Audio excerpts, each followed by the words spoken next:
Hello student, welcome to physics class, and in today's session we will take the topic that driving relationship between physical quantity.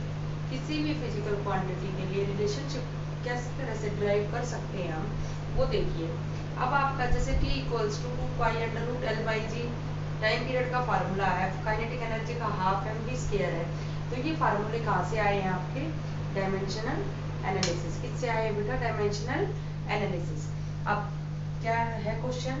The period of revolution T of a planet around the sun depends upon, किसके ऊपर depend कर रहा है? First radius of the orbit, second mass of the sun and third is gravitational constant. अब किस तरह से इस चीजों को हम सॉल्व करने वाले हैं वो देखिए। This is the basic method to solve this formula. अब time period is directly proportional to radius की पावर a, मास की power b and gravitational constant g की पावर c। अब आपने कुछ नहीं करना, जो भी नंबर वाइज दे रखे हैं आपका 1 2 3 उसी सीक्वेंस में अरेंज कर दो। उसमें भी नहीं करोगे तो आगे पीछे भी करोगे तो उसके हिसाब से उस वेरिएबल की वैल्यू आ जाएगी। यानी कि ये डिपेंड तो कर रहा है इनके ऊपर, लेकिन हमें पावर का पता नहीं है कि कितनी पावर पे ये इसके ऊपर डिपेंड कर रहा है। उसके बाद t is directly proportional to r की पावर a, m की b, g की c। अब if we remove any directly proportional then we put a constant। अगर हम किसी directly proportional को हटाते हैं तो हम क्या लगाएंगे बेटा? we put a constant and that constant is k and k is totally dimensionless constant। क्यों? अगर dimensionless नहीं लगाया तो आपकी ये क्या करेगा? आपका ये लेफ्ट हैंड साइड और right hand side principle of homogeneity वाले को डिस्टर्ब कर देगा।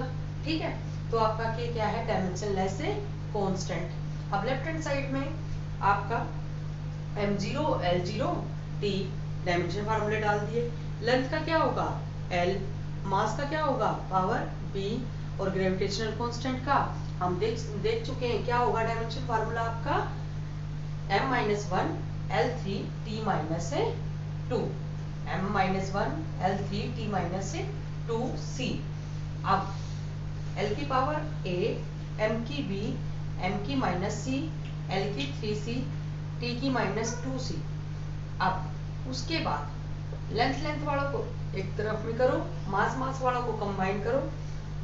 तो लेंथ की कितनी पावर है यहाँ पे? a, यहाँ पे कितनी है? 3c, क्योंकि ये c अंदर मल्टीप्लाई भी तो करवाया है। तो उसके बाद मास की एक b और ये माइनस c, तो m बेस सेम होने की वजह से पावर बन गई m b माइनस c और लेंथ की क्या बनी? a प्लस 3c और टाइम की क्या बनी? t minus 2c। उसके बाद आपका comparing both sides powers of mass length and time. क्यों कंपेयर करा आपका? क्या?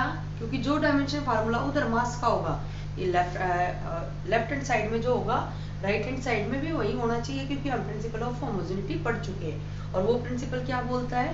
The dimension of left hand side and right hand side are always equal. ठीक है, तभी तो वो फार्मूला क्या है आपका? एग्जैक्ट रहेगा। अब इधर क्या है डायमेंशन फार्मूला आपका? m का बेस के m की पावर कितनी है? डायमेंशन उधर 0, इधर क्या आ जाएगी आपकी? b minus c। तो b minus c equals to 0, a plus 3c equals to 0। After that and last term is time की करोगे minus 2c equals to 1।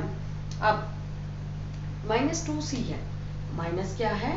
2c है इक्वल्स टू 1। हम क्या करेंगे? इसके आगे एक और माइनस लगा देंगे। माइनस लगाने की वजह से ये क्या बन जाएगा? प्लस, और एक ये किसका आ गया? माइनस का। तो आपका c equals to minus 1/2, c equals to minus 1/2 and this is your value. अब b माइनस c, अब b माइनस c लगा दो यहाँ पे ये वैल्यू, तो आपका क्या आया? ये माइनस माइनस क्या होगा? प्लस। ठीक है, प्लस होने के बाद लेकिन दूसरी साइड में जाने की वजह से ये क्या बन जाएगा? माइनस। क्या बन जाएगा? माइनस। उसके बाद a minus a plus 3c equation है, 3 इक्वेशन आई है आपकी। एक से तो ये वैल्यू निकल गई हमारी, दूसरी से दूसरी वैल्यू निकल गई। अब बारी है तीसरी इक्वेशन की। अब तीसरी इक्वेशन से क्या करेंगे, a equals to minus a 3c।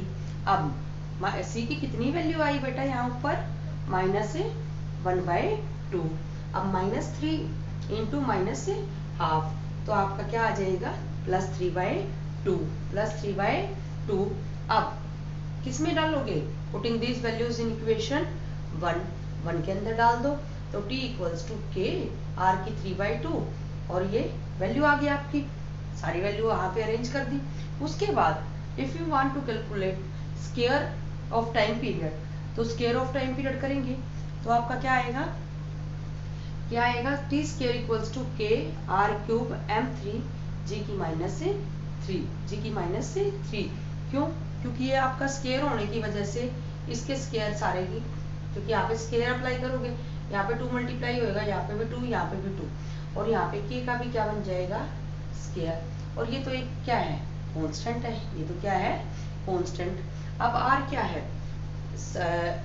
आपका radius of the planet around the sun depends upon radius of the orbit.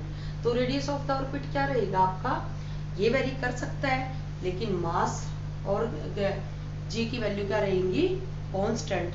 तो हम लास्ट में ये भी लिख सकते हैं कि T square is directly proportional to r³।